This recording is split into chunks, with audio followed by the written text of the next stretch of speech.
Pour l'opposition également, de nombreuses erreurs ont été commises par le gouvernement Broderson.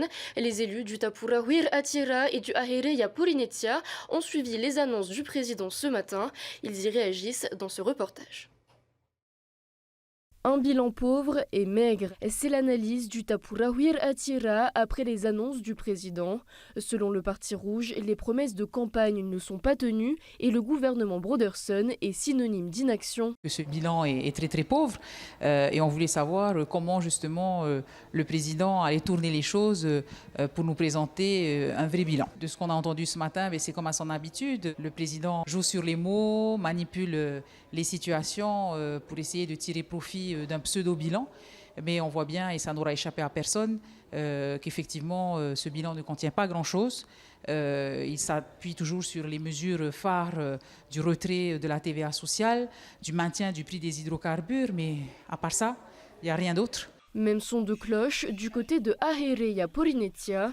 Le parti de Nicole Sanker et Nui Haulore ne partage pas l'optimisme de Moetai Broderson et déplore que le gouvernement nie les difficultés économiques. Demain il fera beau et demain on va faire ceci ou cela.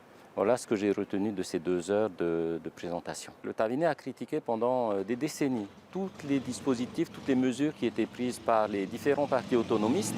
Et aujourd'hui, ils sont confrontés à l'exercice du pouvoir avec finalement aucun projet, sauf à continuer à mettre en œuvre ce qu'ils ont critiqué dans le passé. Le président est dans le déni de réalité finalement et moi la crainte que j'ai, c'est que le pays continue à s'enfoncer dans la crise. On voit qu'il y a un vrai ralentissement économique, même si le président le conteste.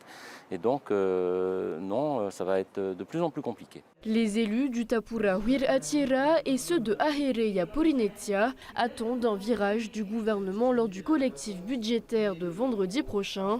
Le président Broderson a anticipé cette offensive en affirmant que le gouvernement précédent lui avait laissé une ardoise imprévue de 35 milliards de francs.